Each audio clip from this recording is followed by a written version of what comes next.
My new workflow has been AirPods on with earplugs underneath, and I promise you, the deep work has been bonkers. It's been so much better. Nothing will distract you. Not even the music. Like the lyrics and the music won't even be distracting anymore, but there's absolutely nothing in the outside world that will take your attention when you do AirPods with earplugs. This is the first of many videos that I want to make on marketing. Not quite an official series, but an unstructured series on everything from lead ecosystems to content to less so ads, but more so the offer that you should be running behind ads and the purpose of ads based on where you're at in business. I want to go through a lot of marketing strategies at a higher level so that you understand what 8-figure companies do. And if you're trying to get to 7 figures, even if you're trying to get to 6, you can at least implement parts of that into your business based on where you're at right now. Today, though, is going to be very simple. It's very easy. Every single person watching this, if you're in business, I promise you, you can do something. Even if you're a closer for a business, you can take this video, apply the knowledge, and increase your show rate, increase your offer rate, and increase your close rate. I promise you, every single business that I've showed this to has always benefited within a week and seen dramatic results. And it's so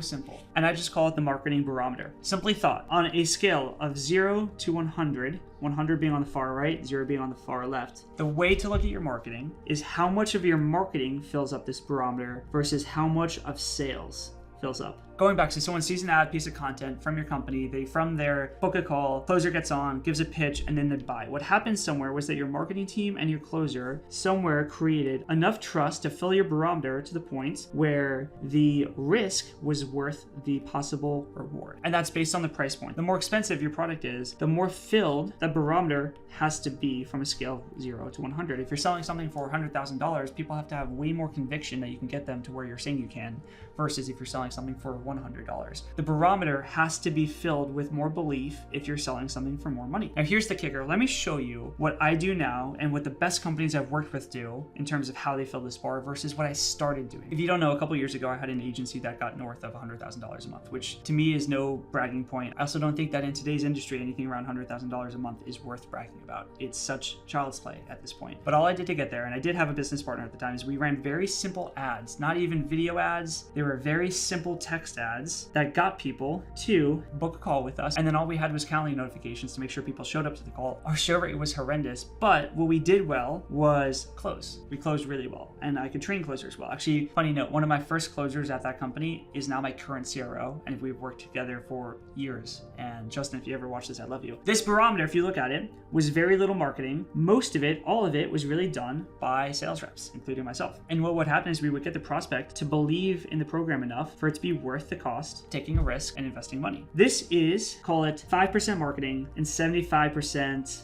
sales. But there's a really important note as to why this system does not work and why it does not scale and why no 8-figure company does this. And that is that it is infinitely harder to scale people than it is to scale systems. In this kind of company, where a majority of the work is done by the sales reps are filling up that barometer. That means two things. Number one, it means that I always have to rely on very good sales talent in order to sell, which is incredibly tricky because if you've ever scaled a sales team, you know that finding good talent is not common. Second thing though, is when your sales team is doing all the work, they have the leverage over your company. That's when really good closers can come in and make a genuine make or break difference to your bottom line, to the cash collected, to how much money you're making. I don't like it, nor do any smart business owners, when sales reps have leverage on me or over my companies. That is a big no-no. What 8-figure companies do and what I do is we fill the barometer probably 80% of the way so that sales only has to do a very small part. When you can grow a company where a majority of the work is done from marketing, that means that you're scaling systems, you're not scaling people, which is a whole different game. If you ever look at software, the reason software hasn't seen multiples is because you're scaling systems instead of people. It's the same thing with marketing. When you can get to a point where you're scaling your marketing systems instead of your people, and your people are just supplementing, you're in a really healthy spot. If you can get to where your marketing is doing 80% of the work and your sales reps are doing 10%, then you're not only going to close more deals, but what's going to happen is the economics of your business just skyrocket. Your show rate will skyrocket dramatically. My current business, our show rates are hovering over 90%, 94%, because everything is done before the call. At this point, when people get to a call with us, they're just asking, how do I pay? So show rate dramatically increases. Your offer rate dramatically increases. Your close rate dramatically increases. And what that means, specifically your show rate, if you can get your show rate to a healthy number, let's say 75 to 80%, that is such a monumental difference economically from having a show rate of 55% or 60%. Small changes to show rate are some of the most massive things that you can do in your business. And the best way to do that is by leveraging marketing systems. Now, there's two parts to this video. There's the understanding the marketing barometer. Why is this all important? And then there's the second part, which is how do I do all this? That's why this will be more of a series that we'll probably do throughout October. How do we create marketing systems that get you to the point where your barometer is filled and people are just coming to the call saying, how do I pay you? And that'd be very hard, if not impossible, to teach you in one video. And if I did, no one would watch it because the YouTube drop-off rate for long videos is insane. So what I will give you is the promise, number one, that I will go through over the next month, how to establish these marketing systems in your company so that you have a higher show rate, a higher offer rate, and a higher close rate. Number two, is I'm going to give you a mental framework right now. This is a very powerful mental framework, and it's very simple, which is my favorite thing. When you can take a simple thing that is very powerful, that can be actioned right away, that's how magic is done in business. That's leverage. So this is what I want you to think starting today. If you had to fire your sales team